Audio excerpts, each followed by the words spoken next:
بسم الله الرحمن الرحيم. إن الحمد لله نحمده ونستعينه ونستغفره ونعوذ بالله من شرور أنفسنا ومن سيئات أعمالنا. من يهده الله فلا مضل له ومن يضلل فلا هادي له، وأشهد أن لا إله إلا الله وحده لا شريك له، وأشهد أن محمدا عبده ورسوله صلى الله عليه وعلى آله وصحبه وسلم. أما بعد، فهذا هو المجلس الرابع من سلسلة شرح القواعد الأربع لشيخ الإسلام محمد بن عبد الوهاب رحمه الله. ونحن شرحنا في اللقاء السابق وكنا عند القاعدة الثالثة، وقرأنا الحديث ونقرأه مرة أخرى. قال المصنف رحمه الله: وحديث أبي واقد الليثي رضي الله عنه قال: خرجنا مع النبي صلى الله عليه وسلم إلى حنين ونحن حدثاء عهد بكفر، وللمشركين سدرة يعكفون عندها وينوطون بها أسلحتهم يقال لها ذات أنواط. فمررنا بسدرة فقلنا: يا رسول الله اجعل لنا ذات أنواط كما لهم ذات أنواط. مراد الشيخ رحمه الله بهذا الحديث بيان حال المشركين الذين كانت لهم سدرة، أي شجرة يعكفون عندها، أي يعلقون عليها أسلحتهم. ولماذا يعلقون أسلحتهم؟ كان المشركون يعتقدون أن هذه السدرة أي الشجرة إذا علقوا عليها أسلحتهم انتصروا على عدوهم، وقويت أسلحتهم واشتد أمرهم، فعبدوا الأشجار من دون الله عز وجل. فالصحابة رضوان الله عليهم كما وصفهم أبو واقد الليثي، وكما ذكرنا كذلك في اللقاء السابق، كانوا حدثاء عهد بكفر، يعني أسلموا من قريب رضي الله عنهم وأرضاهم، ولم يطلبوا هذا الأمر من النبي صلى الله عليه وسلم من باب عبادة أو التعلق بغير الله، وإنما وقع هذا منهم كما بين أهل العلم، وكما في قول أبي واقد الليثي رضي الله عنه أنهم كانوا حدثاء عهد بإسلام.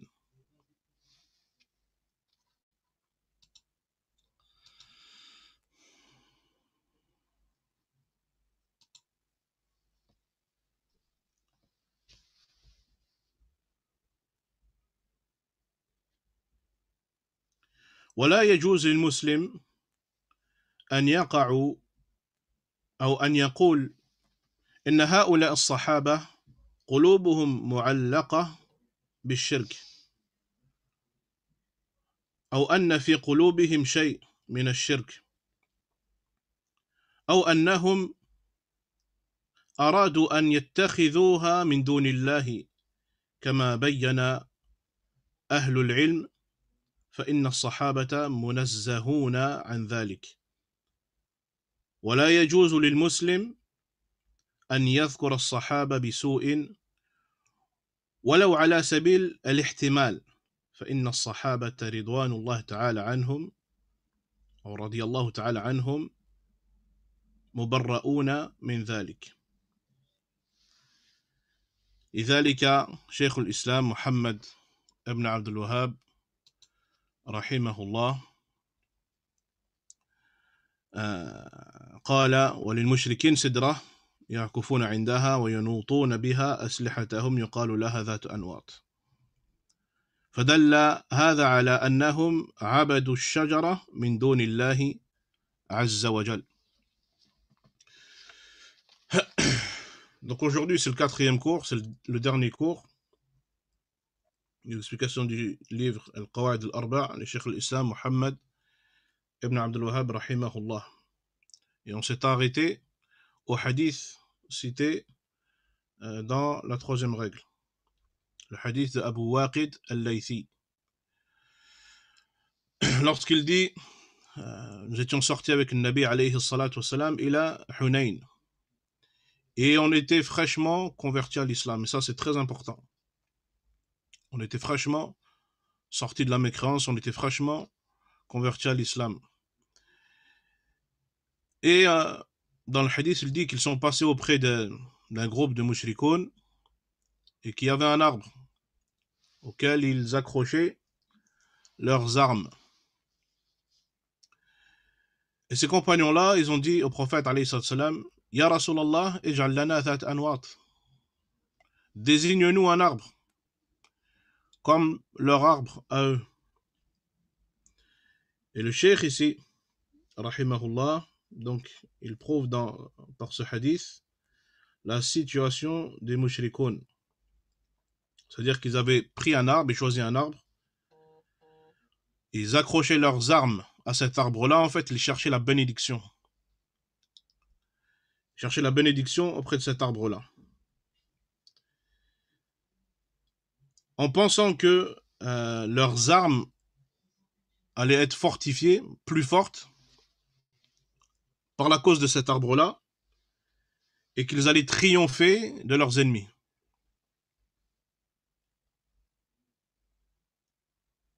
Et les compagnons du prophète, comme Abu Waqid al-Laythi, il les a mentionnés et décrits. Il dit bien, et c'est pour ça que cette précision elle est importante, il dit bien كانوا حدثاء عهد بكفر, c'est-à-dire qu'ils étaient fraîchement convertis, et par cette conversion-là qui était récente, ils n'étaient pas informés concernant les détails liés au tawhid ou au shirk. Et eux, quand ils ont demandé à Nabi alayhi salatu wassalam, quand ils ont demandé Ij'al lana dhat anwat, désigne-nous un arbre comme le leur, eux, ils n'ont pas fait cette demande-là en voulant chercher l'adoration auprès de cet arbre-là, ou d'avoir le cœur accroché à autre qu'Allah Azza wa Jal. Mais en fait, ils ont dit cette parole-là, ils sont tombés dans cette parole-là, comme l'a mentionné et éclairci les ulama, parce que justement, ils étaient fraîchement convertis. Et il est interdit aux musulmans de dire de ces compagnons-là qu'ils avaient le cœur rempli de shirk, ou dans leur cœur, il y avait du shirk. Ou alors qu'ils ont voulu, par leurs propos, chercher à prendre autre qu'Allah comme divinité. Et comme l'ont mentionné les ulama, les compagnons, ils sont éloignés de tout ça. Il est interdit aux musulmans de citer les compagnons d'une mauvaise manière, de les citer en mal. Ou alors de les citer dans des situations qui prêtent à confusion. Comme c'est courant chez les tekfiri. Ils aiment bien citer des affaires qui pourraient prêter à confusion. Des affaires, par exemple, entre Ali et Aïcha ou Muawiyah. Ils aiment bien chercher pour essayer de dénigrer une partie ou l'autre. On n'a pas le droit de faire ça. Les compagnons, ils sont que cités de la meilleure des manières.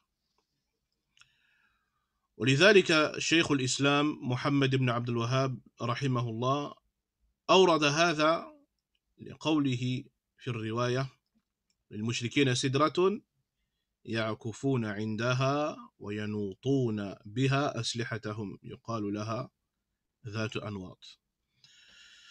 فدل هذا على أنهم عبدوا الشجرة من دون الله عز وجل. إذن القاعدة الثالثة كما سبق خلاصتها أن صرف أي نوع من العبادة لغير الله هو شرك، سواء كان ملكا أو رسولا أو صالحا أو حجرا أو شجرا أو شمسا أو قمرا أو بقرا، كما عند الهندوس الذين يعبدون البقر من دون الله عز وجل، ونسأل الله السلامة والعافية. فإذا كل هذه صرفها لغير الله شرك أكبر مخرج من الملة. Donc c'est pour ça que le cheikh Mohammed ibn Abdul Wahhab, donc il cite ce hadith, en quoi les mushrikoun avaient un arbre, ils accrochaient leurs armes, ils restaient auprès de cet arbre, ils accrochaient leurs armes, ce qui était appelé Dhat Anwat. Donc ce hadith-là prouve que ces gens-là adoraient et vouaient une adoration à un arbre, ils vouaient l'adoration en dehors d'Allah à cet arbre-là. En résumé, cette règle, c'est que le fait de vouer n'importe quelle forme d'adoration à autre qu'Allah, c'est du shirk. Que cette adoration elle soit vouée à un ange, à un prophète, à un homme pieux, une pierre, à un arbre,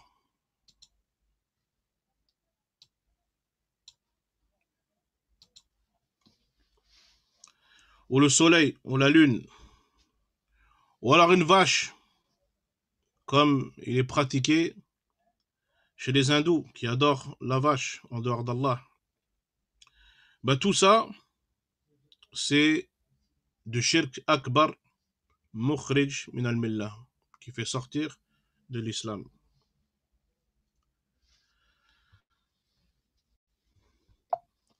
نعم. قال المصنف رحمه الله: القاعدة الرابعة أن مشركي زماننا أغلظ شركا من الأولين، لأن الأولين يشركون في الرخاء ويخلصون في الشدة، ومشرك زماننا شركهم دائم في الرخاء والشدة. والدليل قوله تعالى: فإذا ركبوا في الفلك دعوا الله مخلصين له الدين فلما نجاهم إلى البر إذا هم يشركون.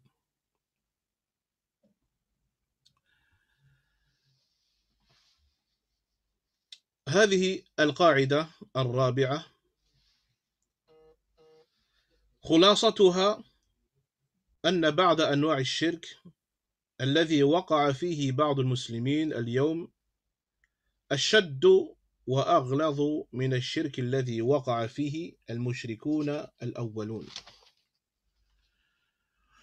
ومن هم المشركون الأولون؟ هم الكفار الخلص الذين كانوا في عهد النبي صلى الله عليه وسلم وقاتلهم وحاربهم ودعاهم للتوحيد.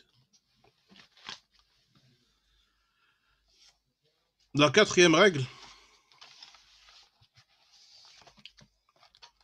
c'est que les associateurs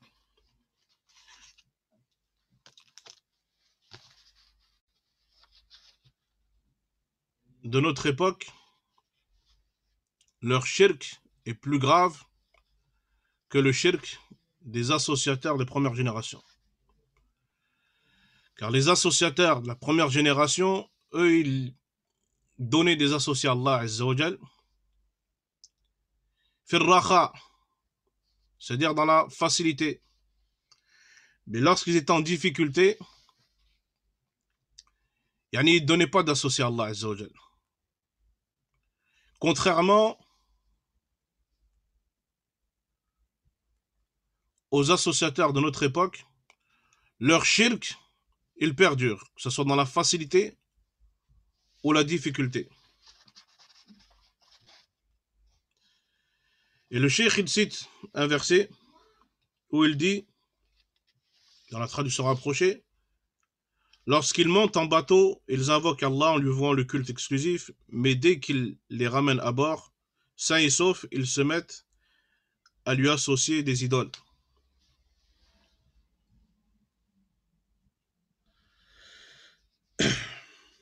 Alors, en résumé de cette règle-là, c'est qu'il y a des formes de shirk dans lesquelles tombent certains musulmans de nos jours, qui sont plus graves et plus dures que le shirk dans lequel tombaient les associateurs des premières générations.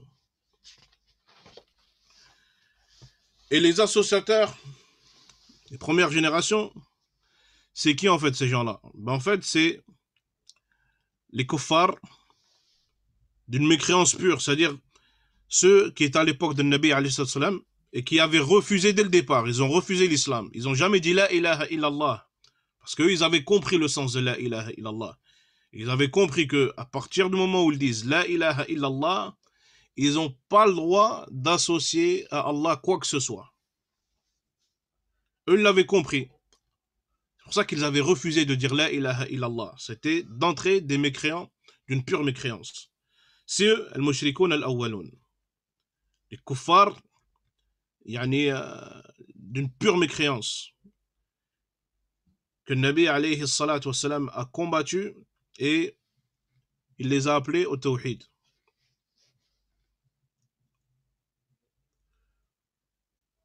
ومن مشرك زماننا مراد الشيخ محمد بن عبد الوهاب رحمه الله بمشرك زماننا أي الذين وقعوا في هذا الشرك وأنكر عليهم ولا زالوا مصرين على ما هم عليه بعد بيان الحجة لهم، أو أن يكون مراد الشيخ رحمه الله من وقعوا في الشرك مطلقا دون تكفير لهم إلا بعد بيان الحجة وقيامها عليهم، فليس مراده رحمه الله تكفير كل من وقع في الشرك من أهل الإسلام لأنه لا بد من بلوغ الحجة. فإن شيخ الإسلام محمد بن عبد الوهاب وغيره من أهل العلم يعذرون بالجهل. Donc qui sont les mushrikoun de notre époque? Ici, ce qu'a voulu dire Cheikh rahimahullah par les mushriks de notre époque, c'est ceux qui sont tombés dans le shirk et à qui on a réfuté ce shirk-là, mais ils perdurent dans cette voie-là. Ils perdurent, ils persistent dans cette voie-là. On leur a montré, on leur a prouvé que cette chose-là, c'était du shirk, mais ils perdurent. Après qu'on leur a montré la preuve. Et en fait, ici, le cheikh, lui, il veut pas par là sortir de l'islam toute personne qui tombe dans le shirk. Toute personne qui s'affile à l'islam et qui tombe dans le shirk, il veut pas lui les rendre mécréants comme ça. Surtout si la preuve, elle leur est pas parvenue. Si on leur a pas démontré par le Coran et la Sunna, par le Coran et la Sunna, que cette chose-là, c'est du shirk. Et Cheikh l'Islam, Mohammed Abdul Wahhab et autres que lui, parmi les gens de science, font partie de ceux qui excusent par l'ignorance. ما وجه كون هؤلاء الذين أشركوا في زماننا أغلظ وأشد من المشركين الأولين؟ هو ذكر لنا مثالا هنا. ما هو هذا المثال؟ المشركون الأولون الذين ظهر عليهم النبي صلى الله عليه وسلم ودعاهم إلى التوحيد ولم يؤمنوا ولم يسلموا كان حالهم في السراء يعني في حالة الأمن والاطمئنان كانوا يشركون بالله، ولكن كان المشركون إذا ركبوا في الباخرة أي في السفن والفلك ودخلوا في البحر وأصابتهم المصيبة بأن ماجت الأمواج وارتفعت وقرب هلكهم، ماذا يفعلون؟ ينسون أصنامهم وينسون معبوداتهم من دون الله عز وجل، وماذا يفعلون؟ يدعون الله. Donc comment le cheikh il a argumenté par le fait que il dit que les associateurs de notre époque, leur shirk était plus grave et plus dur que le shirk des premiers associateurs. En fait, il est venu avec un exemple. Les associateurs, les premiers associateurs, c'est-à-dire ceux vers qui a été envoyé un Nabi alayhi salatu wassalam, et que le prophète alayhi sallam il les a appelés au tawhid, ils n'ont pas cru, ils ne sont pas rentrés en islam. Leur situation, lorsqu'ils étaient dans la facilité, c'est que ils donnaient des associés à Allah. Mais quand ils étaient dans des problèmes, par exemple, il donne l'exemple, le cheikh, quand ils étaient en mer, par exemple, en bateau, en mer, et que leur parvient une situation compliquée, par exemple, ils commencent à se faire engloutir sous les vagues, et que la mort approche d'eux, qu'est-ce qu'ils faisaient? Eh bien, quand ils étaient dans cette situation de difficulté, ils oubliaient toute leur divinité en dehors d'Allah. Ils oubliaient toutes les statues qu'ils adoraient. Tout ce qu'ils adoraient en dehors d'Allah, ils les oubliaient. Et qu'est-ce qu'ils faisaient à la place? Ils invoquaient Allah, tabaraka wa ta'ala, seul.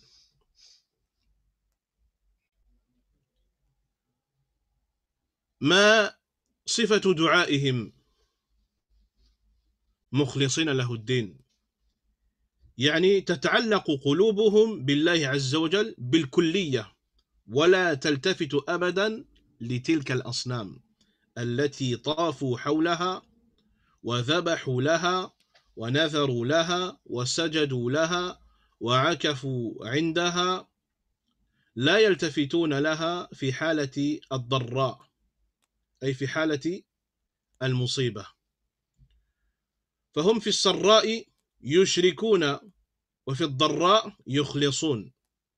هؤلاء المشركون الأولون.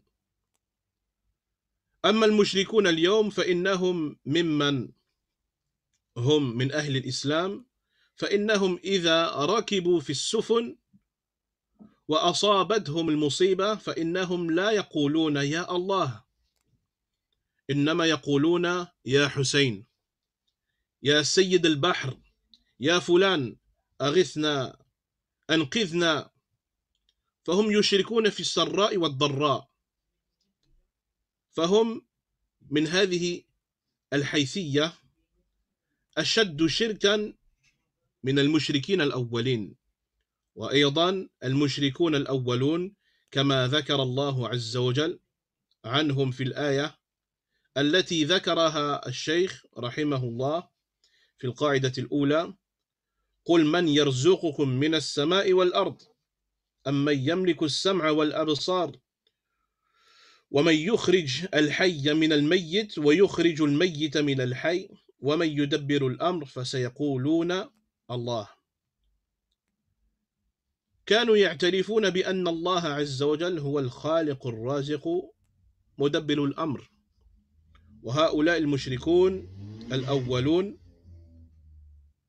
أما مشرك زماننا فإنهم يعتقدون أن بعض ساداتهم وأوليائهم يتصرفون في الكون وأن بيدهم الرزق رزق المال أو رزق الولد.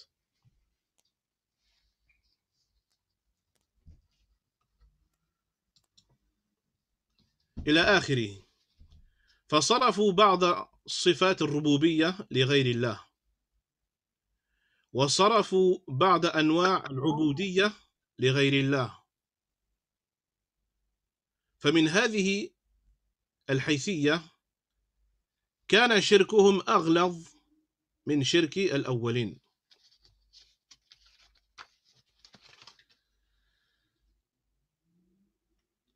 Donc, comment étaient leurs invocations lorsqu'ils étaient dans la difficulté? Leur invocation était vouée exclusivement à Allah Azza wa Jal. Leur cœur était orienté et raccroché à Allah Azza wa Jal, totalement. Et leur cœur n'était pas tourné vers leurs statues, au sujet desquels ils faisaient le tawaf, ou alors ils faisaient des sacrifices, ils immolaient des bêtes pour elles, ou alors ils leur vouaient des vœux, ou se prosternaient devant elles, ou séjournaient auprès d'elles. Ils ne se tournaient aucunement vers ces divinités-là, quand ils étaient en difficulté.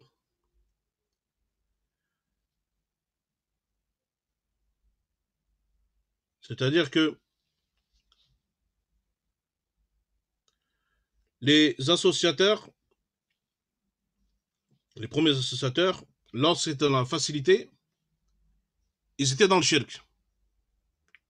Lorsqu'ils n'étaient pas touchés par la difficulté, ils étaient dans le shirk.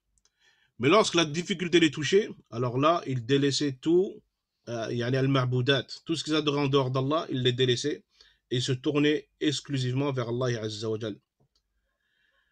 Alors que les associateurs à notre époque, parmi ceux qui ont accepté l'islam,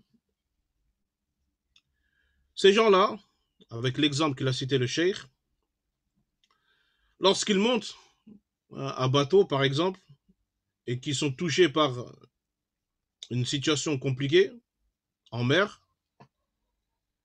ils ne disent pas Ya Allah, mais plutôt ils disent Ya Hussein, Ya Sayyid al-Bahr. Ils invoquent des soi-disant saints, ou des hommes pieux, ou même des anges, ou même ils invoquent souvent même des mouchriks à la base, des gens qui sont eux-mêmes des mouchriks. Et ils les invoquent en dehors d'Allah Azza wa Jal, en leur disant sauve-nous, aide-nous. C'est-à-dire que ces gens-là, ils font le shirk dans la facilité ou dans la difficulté. Dans les deux situations, ils tombent dans le shirk. Et c'est de cette manière-là que le cheikh il dit, à cause de cela, leur shirk est plus grave et plus dur que le shirk dans lequel tombaient les associateurs de première génération. Et en même temps, il nous rappelle ici que Allah tabaraka wa ta'ala en a parlé. Et le cheikh lui-même a cité la parole d'Allah Azza wa Jal dans la première règle, lorsqu'il a cité le verset قُلْ مَنْ يَرْزُقُهُمْ مِنَ السَّمَاءِ. Demande-leur qui est celui qui vous donne la subsistance des cieux de la terre. Qui détient l'ouïe et la vue, qui fait sortir le mort du vivant, qui fait sortir le vivant du mort et qui fait sortir le mort du vivant, et qui gère toute l'affaire. Ils te diront certes c'est Allah. C'est-à-dire que ces associateurs-là, ils reconnaissaient Allah tabaraka wa ta'ala comme étant le seul créateur, le seul qui pourvoit aux besoins et le seul qui gère l'univers. Alors que les associateurs à notre époque, certains d'entre eux ont comme croyance que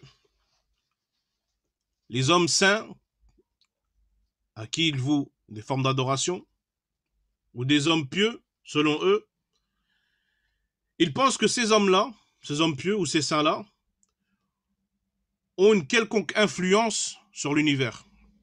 Ils peuvent apporter un bien ou un mal. Ils ont une influence sur l'univers. Que dans leurs mains, ils détiennent le moyen de pourvoir aux besoins. Et que ce soit des besoins matériels ou même des enfants. C'est pour ça qu'on voit, et c'est connu, on le voit chez certaines personnes,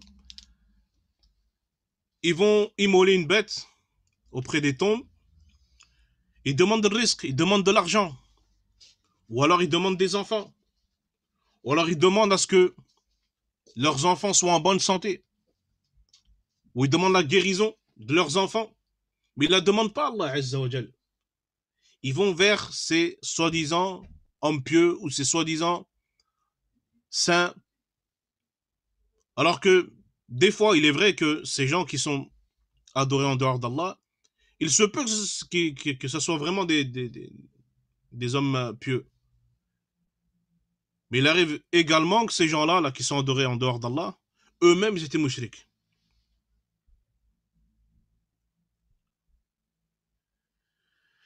Alors, ils ont donné là, à ces hommes pieux, certaines caractéristiques de la seigneurie d'Allah Azza wa Jal. C'est-à-dire que normalement, la seigneurie d'Allah, c'est quoi? C'est le fait de croire qu'Allah Azza wa Jal, c'est le seul à créer, c'est le seul à pourvoir aux besoins. Eh ben non, eux, même dans ça, ils ont donné certaines caractéristiques de Ar-Rububiyya à autre qu'Allah. Ils avaient comme croyance que tel wali, eh ben, il a une influence sur l'univers. Il peut m'accorder quelque chose. Et ils ont aussi donné certaines caractéristiques de la divinité à autre qu'Allah Azza wa Jal. Donc c'est par là, c'est à cause de ça que le cheikh, rahimahullah, il a dit que le shirk des mushrikoun à notre époque est plus dur, est plus grave que le shirk dans lequel tombaient les mushrikoun des premières générations. فهذه القاعدة ما ملخصها ملخص هذه القاعدة أن صرف أي شيء من أنواع التوحيد الربوبية ومن أنواع توحيد الألوهية لغير الله عز وجل، أو نقول أن صرف نوعا من توحيد الربوبية أو أن صرف أنواعا من توحيد الربوبية وأنواع من توحيد الألوهية لغير الله هو أغلظ من شرك الأولين الذين كانوا يقرون بتوحيد الربوبية ويخالفون في توحيد الألوهية. أما المشركون في زماننا وفي زمن المصنف رحمه الله فإنهم يقعون في شرك الربوبية وفي شرك الألوهية كما ذكر الشيخ العلامة محمد آمان الجامي رحمه الله عند هذه القاعدة أن المسلم إذا وقع في بعض هذه الأنواع ولم تبين له الحجة ولم يبلغه العلم بأن ما هو فيه من الشرك أنه يعذر بجهله. En résumé de cette règle-là, c'est que vouer une forme de tawhid, rububiyya, et l'uluhiyya à autre qu'Allah, c'est-à-dire faire le shirk dans ces deux formes-là, c'est plus grave que le shirk dans lequel étaient tombés les mushrikoun des premières générations. Qui, eux, contredisaient le tawhid de l'adoration seulement. Quant au tawhid de la rububiyya, de la seigneurie, eux, ils étaient d'accord avec ça. Alors que le fait de contredire les deux formes de tawhid, c'est plus grave. Naam. Donc, les associateurs à notre époque, ou à l'époque du Mu'allif rahimahullah, eux ils étaient tombés dans le shirk, ou alors ils tombent dans le shirk, dans la seigneurie d'Allah et dans l'adoration d'Allah Azza wa Jal.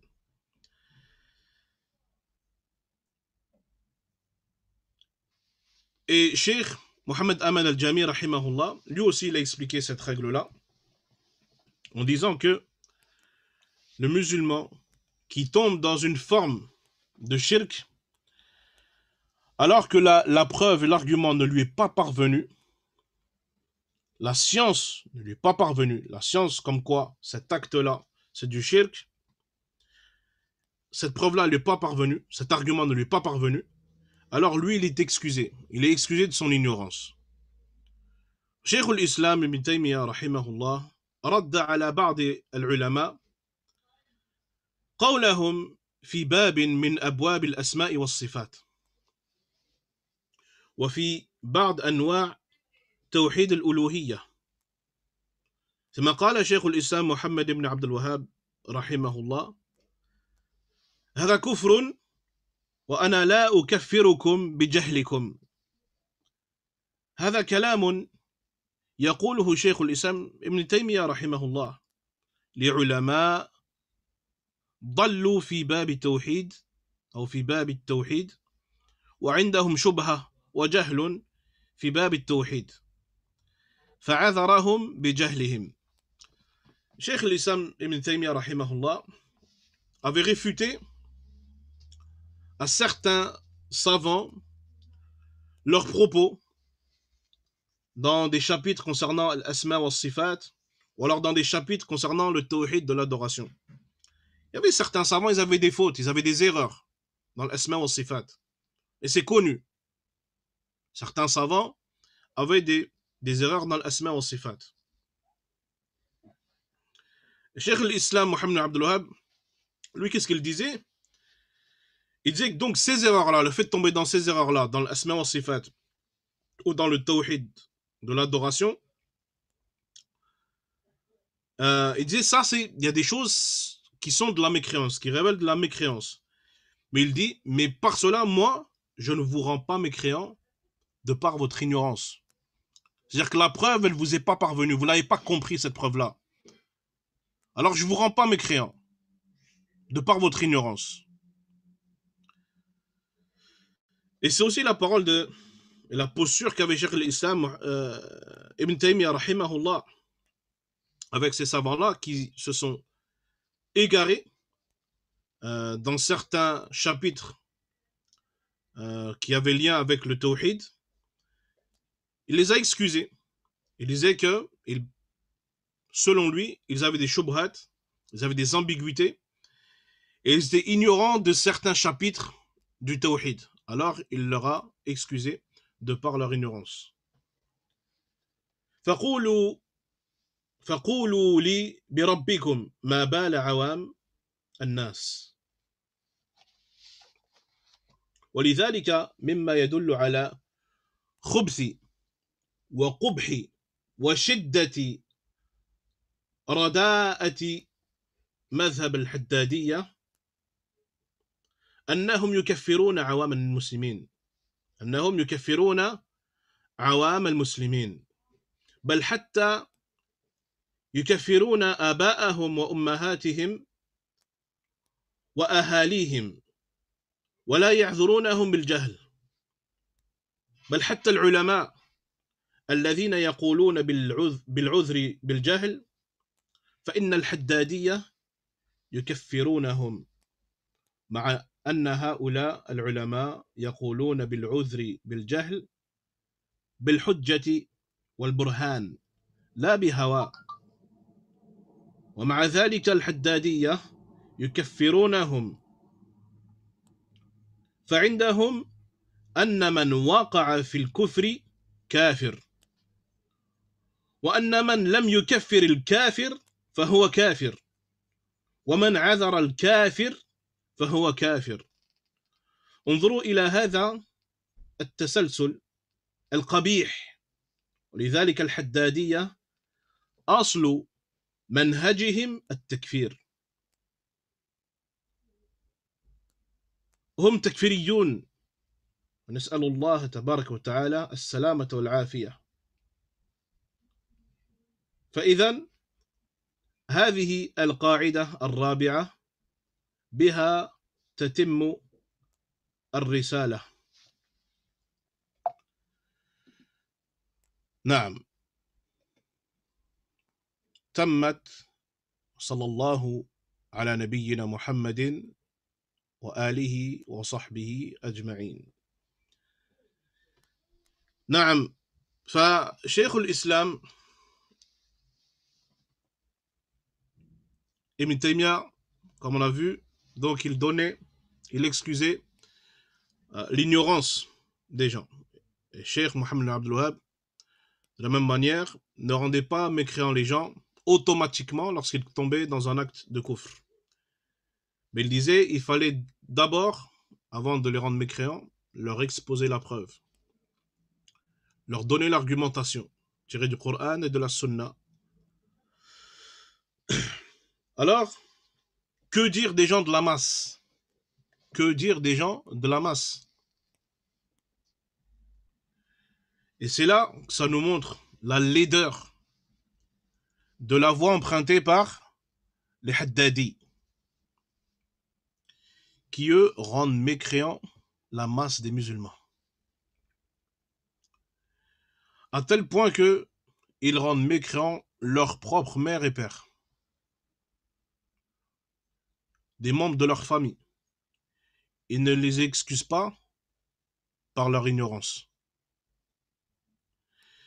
Ils vont jusqu'à rendre mécréants les ulama, les savants, qui donnent justement l'excuse de l'ignorance des gens. Les Haddadi, ils rendent mécréants même ces savants-là. Alors que ces savants-là, lorsqu'ils donnent l'excuse de l'ignorance, ils le font par le moyen de preuves et d'argumentation. Il faut savoir qu'il y a une divergence. اختلف العلماء في مسألة العذر بالجهل. Il y a une différence entre les savants. Certains l'excusent, certains n'excusent pas. Mais les savants qui ne l'excusent pas, ils n'ont jamais rendu mécréants les savants qui excusaient par l'ignorance. Et ceux qui donnaient cette excuse-là, ils n'ont pas taxé leurs opposants comme étant des tekfiris. Chacun, les deux parties ils ont leurs arguments. Mais eux, les Haddadi, non. À partir du moment où ils voient des ulama qui excusent par l'ignorance, pour eux, ils sont mécréants. Et ils vont encore plus loin. Pour eux, les Haddadi, toute personne qui tombe dans un acte de mécréance, c'est un mécréant. Toute personne qui tombe dans un acte de mécréance, il est mécréant. Par là, si toi, tu ne rends pas mécréant celui qui est tombé dans un acte de mécréance, tu es un mécréant. Et celui qui excuse la mécréance de celui qui n'a pas déclaré mécréant, le mécréant selon eux, eh bien alors lui-même il est aussi mécréant. Regarde cette chaîne qu'ils ont fait, ce tekfir de masse qu'ils ont fait. C'est-à-dire que celui qui tombe dans un acte de mécréance est forcément mécréant, qu'il soit ignorant ou pas, que la preuve lui est parvenue ou pas. C'est un kafir selon lui. Toi, tu ne rends pas kafir celui qui est tombé dans le kufr, tu es un kafir. Et en plus de ça, si tu excuses, tu es encore un kafir. Voilà la chaîne qu'ils ont. Et il faut savoir que la base de leur méthodologie, la base de leur manhaj, c'est justement ça, le tekfir. Rendre mécréants les gens, sortir les gens de l'islam. De là, les Haddadi sont des tekfiris. Voilà donc par cette règle-là, Cheikh l'Islam Mohammed ibn Abdul Wahhab, il a clôturé sa risala. Walhamdulillahi Rabbil Alamin. Sallallahu ala nabiyyina Muhammad wa ala alihi wa sahbihi ajma'in.